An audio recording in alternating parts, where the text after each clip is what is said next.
Good evening, everyone. This is Chrissy from Solstice ATR. Hope everybody's doing great. I'm actually going to go over some scenarios that has happened beginning of the year, specifically over charts. You can find me on Discord or on Twitter. And remember, this information that I use is for illustration use. We're not a broker dealer.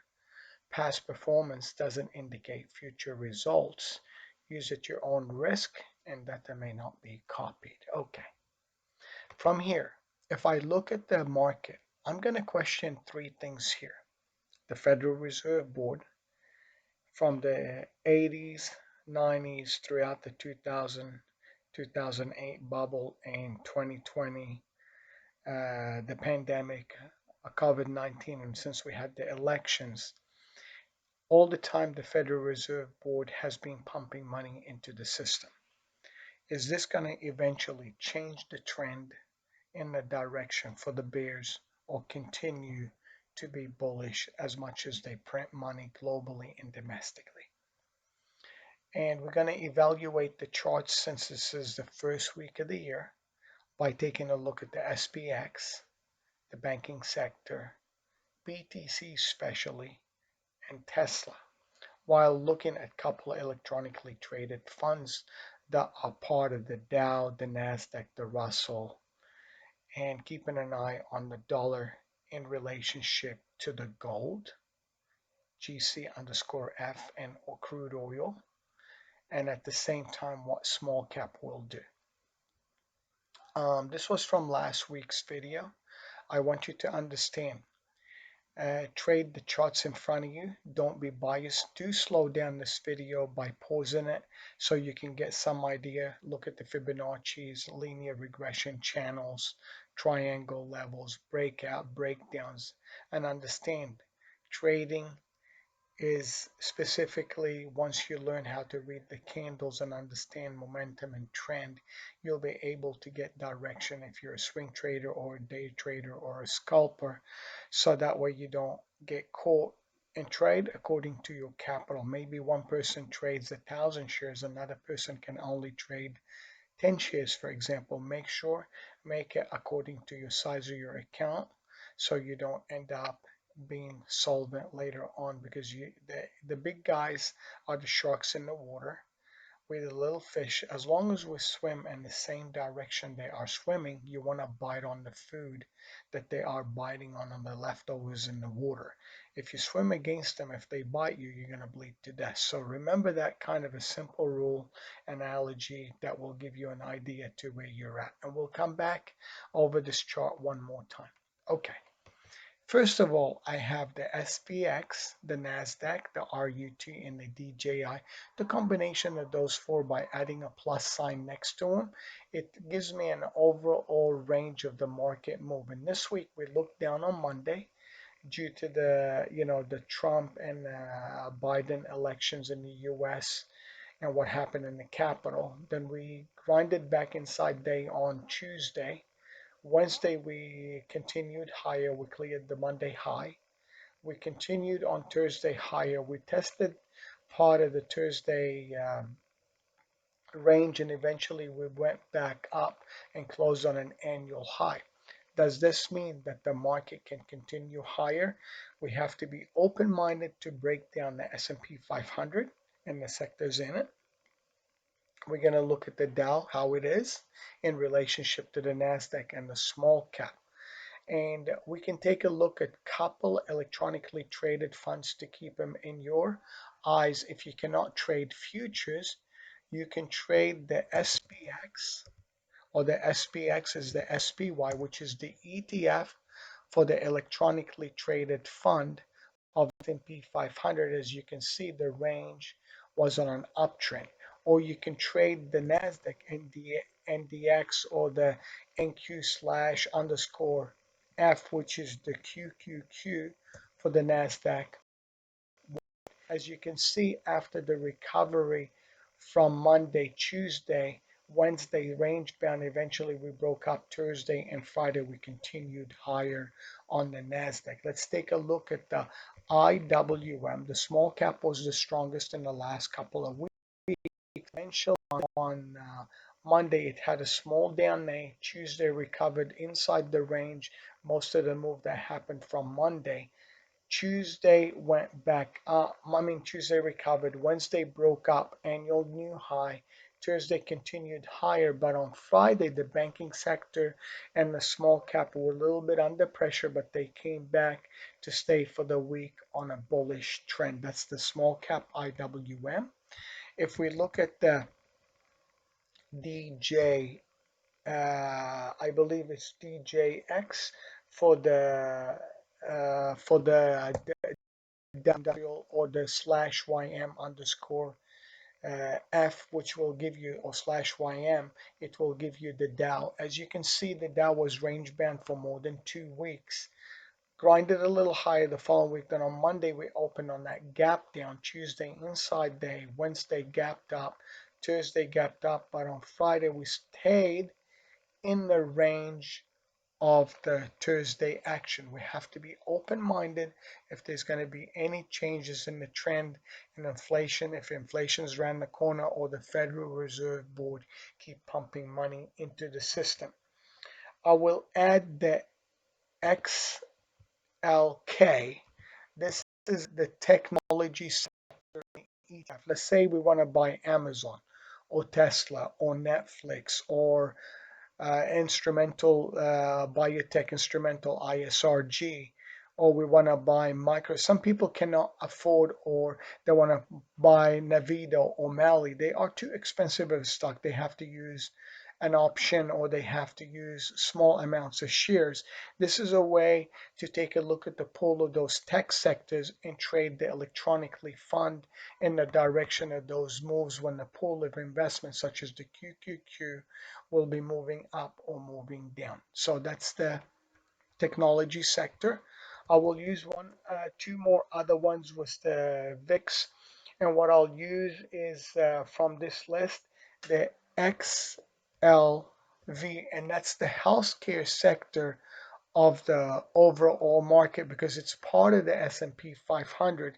Healthcare, due to the vaccination, people need medication, hospitalization, nursing facilities are in that direction. As you can see, the Monday move down, similar thing.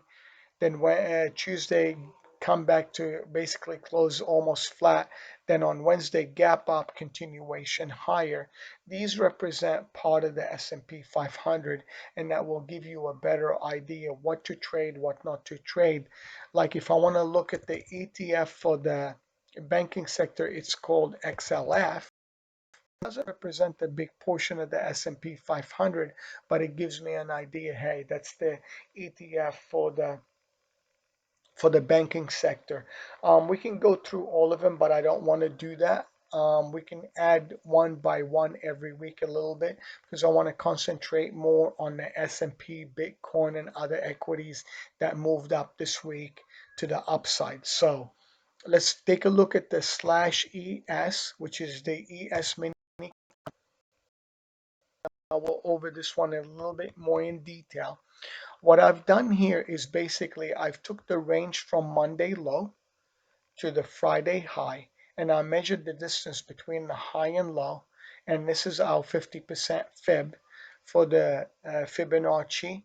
That's our 38 should act as support, or 61. If we end up losing the 3740, that's going to be very critical area here, and this channel, if we lose it and we lose the 38.2, if the technicals may change the trend in the direction for the bears. And if we hold up and continue on a side grind higher, trade what's given to you, don't be biased. So we look at the monthly fib and drawing a channel, whether we break down or break up. And this is a hand drawing tool.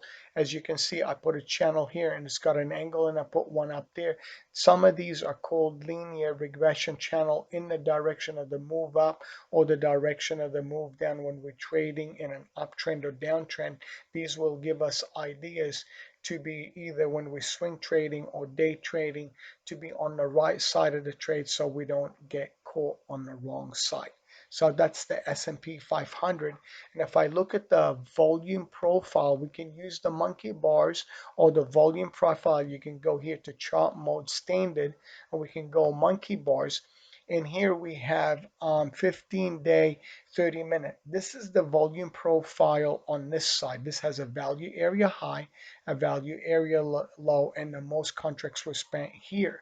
As you can see, you have a clean bottom and we have a clean top on the close. This is a nice V shape for the foundation of the profile. Sometimes we do get different distribution where the volume is higher and the time spent will be lower. This is where the open and close. I'm just going to zoom in just to kind of explain where the open and close are so you can see them on the chart. The box here, that beige, brownish, tan color box, that's the open, and this is where the close of the following day where the S&P closed. This is a similar situation. The open here and our close is up here in the S&P 500. We can use the volume profile to recognize where there's a lot of volume. This has two distribution, one here and one here. This looks like a P formation, like a letter P. So it's more, I know it looks inverted because usually you can flip it the other way around to know that's the volume profile and the most time spent. Or sometimes you get a B formation, look above or fall down, and this is a B formation in the distribution of the profile. And the value areas high and low are these shadows up here, shadows low here, and the most of the contracts are up here. So in relationship, last week we had an inside day when we fell down on Monday. For the prior week, we looked a little bit below to come back inside the range and eventually go back to the prior week range and break out. So when we're coming back, we have a Fibonacci between the highs and lows of the profile to understand in relationship to where we are in the technical trading, and we look usually for gap up, gap down in order to trade the direction. So let's go back from the style. We go back to standard. We're down a little bit more faster to the time frame from the ES. We go to the NQ. So we can see a similar situation, and I'll go from here all the way down. Usually the purple shadows that you see here, this is the monthly Fibonacci. As you can see, when I put my mouse on it, it shows you the range from December 1st till December 31st, the highs and lows for the month before the holiday. That was our low.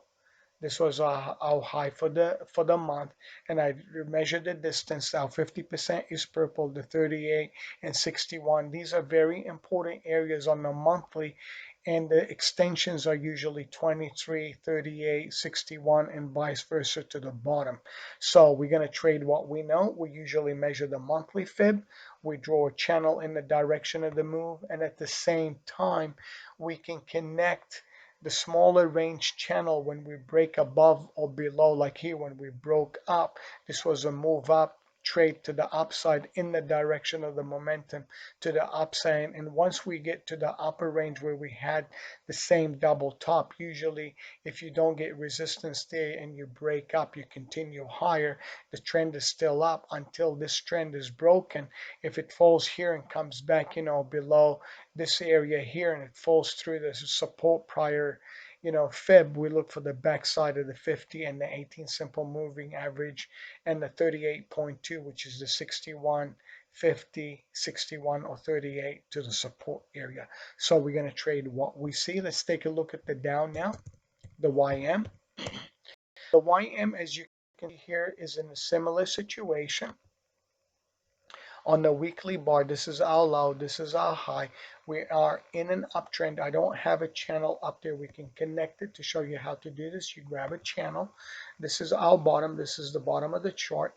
You get your mouse as close as you can. You can actually make it very accurate, and you connect it to this low here, and you have this uptrend up here. If this uptrend is broken, then the trend is changing to the opposite side. Then you look for the 38, 50, and 61. The highs and lows are your fibs of that support and resistance, and you can adjust this fib by just, if you don't want it to be a solid line, you can edit the properties and adjust the Fibonacci's a little bit more closely by having those little dash lines that I had earlier on the short time frame. So you can see that if this channel acts as support right now, and if it's broken, then the trend does change to the other side. Let's take a look at the RTY. RTY, as you can see, is in the same situation. My TOS is acting up because they may be doing an update. We have the monthly retracement to the fib from 0 to 100. We broke up to the 23. We were looking at the 38.2 fib. Then we came back from the 38.2 fib because the banking sector on Friday was a little bit bigger. We fell down. We bounced off the 18 simple moving average to come back up and close a little bit underwater on the small cap. And if I zoom in here, we can see that the range for the weekly is the high and low. That's 50%, and the 38.2 is very important in small cap. Let's now take a look at the CL, which is the crude oil. Crude oil, the same thing. This week we eventually broke up out of the crude oil from that 49.50 range, and we continued to the $50. This was our prior monthly fib. As you can see, this is my fib, 50% fib extension, 38.23. This is our zero line. So when we broke out of that last week's range, we fell down on Monday.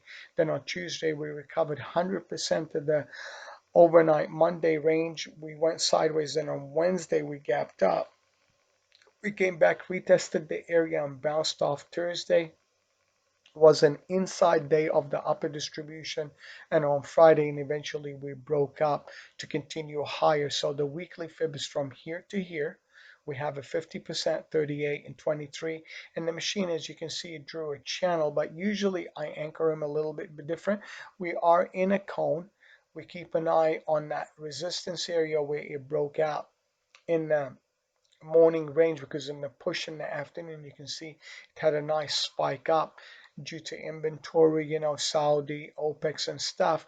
But since the momentum started here, a most important thing to keep an eye on the $50.70, 60 cents.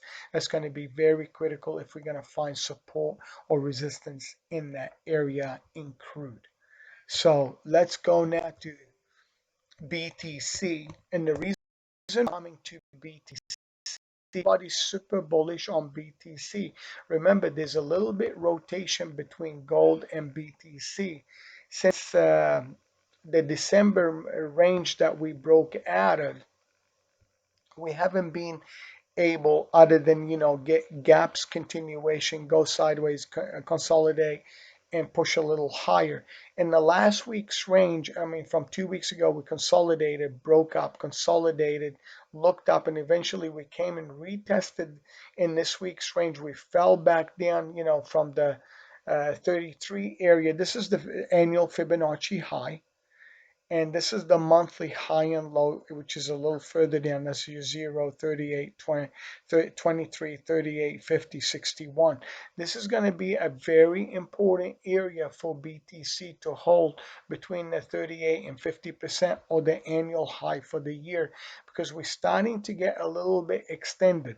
You got to keep an eye on gold and the American dollar with the Japanese dollar, the Aussie dollar in relationship to BTC, because money's shifting from gold to BTC, because it's kind of telling you, hey, the fear gauge, we may have to move money around if there is uncertainty, but there's a place we can put it. They ran to Bitcoin, and every time we had professional gaps up, continuation. If you didn't buy, BTC, whether it was in the $100 or $50 range, I remember those days where we were purchasing it, in the $100, $50, $200, and eventually, it moved to 2,000. then they put it on the exchanges. It opened up at 20,000, came back down to 3,500. From that 35, it took it a while to get to 5,000, came back to the 4,500. Then eventually at 8,800 started to nickel its way back up on the daily and the monthly chart, and eventually we broke the 20,000. We haven't looked back. The most important thing in trading BTC is understanding your position and size, protecting your capital that you made in it if you are in it or part of it, because you don't want to be holding the bag up the top, because eventually those violent moves, when it falls back in, they come in very sharply. You take the escalator up, elevator shaft down, like Tampa Trader on Twitter. He's a friend of mine. He says you take the escalator up and the elevator shaft down. You've seen probably Bruce Willis, and the elevator that gets burnt and it gets broken down. So you want to make sure you're not part of that, holding the bag at the top. So if I move in for the last week's range, we know that the low is here at the 28,440 and the 3,400. We got rejection, fell down, came back, consolidated on Tuesday. Wednesday gapped a little bit, side action. Then on Wednesday, Thursday, gap up. Then on Thursday, Friday, we fall back into the consolidation of the Wednesday's lows. Then the overnight, we continue higher. Then on Friday, we look up. Then we come back in to close in the Thursday's range. Remember, this is a very important number, and that's an extension of the 61.8 on the monthly Fibonacci chart and the 38%. I am not bearish or bullish. I trade what I see. You have an 18 simple moving average and a linear regression channel pointing up. If this channel and this Fibonacci is lost to 37,270 area, be careful of it, because this is the only part where it will support. If you bought it way down there, you should be okay to hold up to this number, the 3,600. If it goes below 36,000, I said 3,600, be careful of it, because you can retrace part of the move on the monthly chart all the way to the 61.8, and this gap here, because of this consolidation and the breakout at 27.8, you don't want to be holding the bag coming back into this gap here. This is a very important critical area. I don't want you to get caught on the wrong side of the trade. This is why I'm basically giving you the information on it. That's BTC. Let's take a look at GC. And you can see when the money was shifting on Friday from gold back into other instruments for safety, they sold it on Wednesday. Thursday range bound, created an H pattern, couldn't hold the 61. It looks like a 38%, 50 and 61, or 38, 61 broke through it, fell through there, and eventually fall all the way down here. The resistance areas right now is 1878, 1880 in gold. Until you clear this area critically, and the 1890, 1900 gold, you'd be on the wrong side. I would rather recommend look a little bit further lower in the 1782 area, 1778, 1762 for a good buy. But if it closes above the 1880, 1895, then you look for the upside. We're going to trade what we see on the charts. Do not be biased to one side, because you will get caught, and I will show you why, the reason behind it. You are in a linear regression channel going down. Eventually we drew a linear regression channel uptrend, and in the last 3 days, basically gold gave up that momentum of this candle that broke looking up. It found resistance up at the 1960. That's what we call supply, and I will show you it on the daily chart. It became supply and eventually fell back down, because this area was look up, consolidate, go sideways. We were in a symmetrical triangle. You can draw a channel this way, then you fell down, consolidated, fell down. Then we tried to recuperate. We could not clear this resistance. That's what we call supply. A lot of time was spent here for a couple of weeks. If you count them, that would be more than 30 days. We can count 1, 2, 3, 4, 5. 1, 2, 3, 4, 5. 1, 2, 3, 4, 5. 1, 2, 3, 4, 5. So that's about a month and a week, which is about 30 to 35 days in that area, and eventually it couldn't go above it. And you had this looker up, couldn't go up, fell back down. We were in that channel, then we continued higher, and eventually gold couldn't sustain that area, fell back in this range. Is it going to find support here at the 1820? Possibility. We have to watch what the market gives us. Trade the charts in front of you. Don't trade what you think. If it doesn't, we look for the extensions at the low and we buy the lower area to hold the position in case the market does change. Let's go now to the VIX. Go back to the charts the way I had them. We're going to go to time frame, intraday. We're going to do, instead of daily, we're going to do 90 days. We're going to do 4-hour chart, so that way we can have a better idea on the trend on the shorter time frame. Because if you're a swing trader, you're going to look for more time. If you are a day trader, you're going to look at a short, 2-month, 3-month range in relationship to the weekly, the daily, the hourly chart, the 5, 10-minute bars, 15-minute bars, in order to trade the shorter period, because you're in it to make money, not lose money. You got to treat your account, the short term, different than the long term. As a trader, you look at the consistency of holding a position, not holding a position, when to swing, when not to swing. Let's go look at the VIX/VX, or the VIX. You can see spike that happened in the US in the capital on Monday. We had the spike up, then we fell back down. That fear gauge has not been able, remember I said in the prior week video, keep an eye on the 2550 area. That's going to be very critical. If we stay above it, the trend may change. What did it do? It looked up, then eventually said, you know what, there's nothing over here. We fall back down. So you do have a crab pattern. This is an eye. This is an eye. You can, if I do a drawing, you'll kind of understand what I mean. Does it create a handle going back up, or does it create a handle going back down? The 22 area, 50 to 22, 30 cents is going to be very important area if the VIX does hold or it does not hold. This is the future contract, or the VIX would be VIX itself, which is the ETF. Oops, sorry. VIX would be the ETF.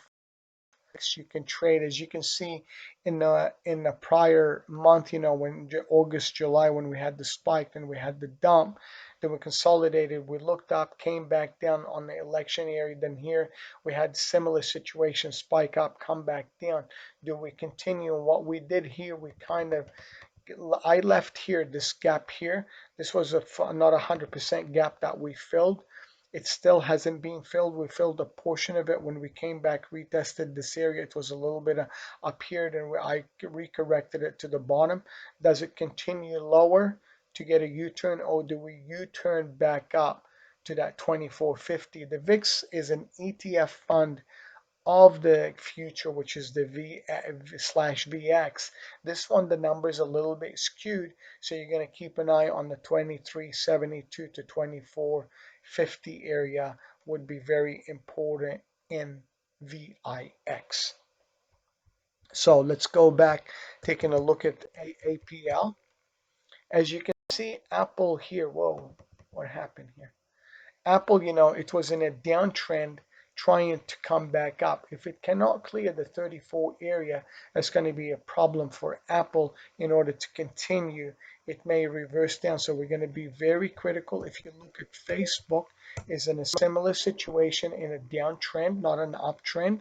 If you look at Google, it's a little stronger than Facebook and Apple. It basically consolidated and eventually broke up to create the prior week high and breakout. So that's Google. If you take a look at Netflix, NFLX, a couple of them was at the biotechs, you can see the look up, come back in, and Netflix has not been able to break out. It's been in that consolidation range bound. It went up looking at the 550, 545 and keeps coming back to the 500 area.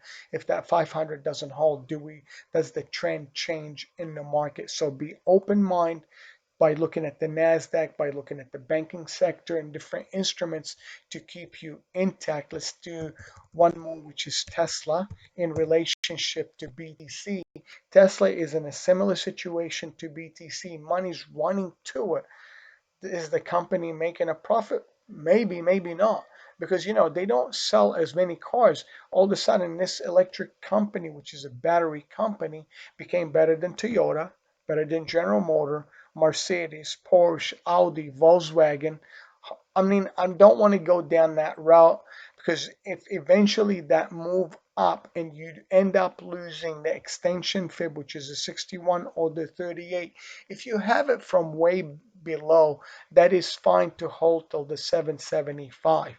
But if you are holding it while you were trading this week to the upside, your range between the low and high, this is your low for the week, this is the high, draw a channel, and if you do break through that channel here, the 820 area, 815, be careful of it because it can retrace further down. Don't be holding a bag, trade what you see. Let's go back here to /ES. Oops, I didn't do the bank BANK just to show you what happened. I just kind of glanced through it. This is the bank, when it pushed up on Wednesday, Thursday upper range, then on Friday we fell down. It kind of gave part of its, that's why the small cap was a little bit, because it owns 28%, 26% sector in the banking sectors. Let's take a look at the transportation, DJT. As you can see in the transportation, if people are, going back online, we're going to go back, airlines are traveling and stuff. We were range bound for a month and eventually we looked up and we had an annual high for the year. Does this mean, do we continue or do we come back? Our eyes are open to the 12,670 area to be in the direction to the uptrend. If things do change, trade what you see. Let's go back to the ES. On the small cap ES, let's just zoom down a little bit. As we can see, we are in an up channel between this green one. I connected this low to this low. This is an up linear regression channel. We have this one up here. You can have one in the middle, which is around this area, the 1775, 1780. And make sure trade the trend in front of you if the trend does change, because you can split this board between this high and this low. You can have a midpoint. You can make one third up here, 2/3 down here in relationship to the highs and lows of those channels to trade what you see in front of you. So look forward to seeing you on Discord. Look forward to seeing you on Twitter. I do tweet once in a while, give the open range in the morning on Twitter, free for everyone. So if you like to follow us, you can. And take care.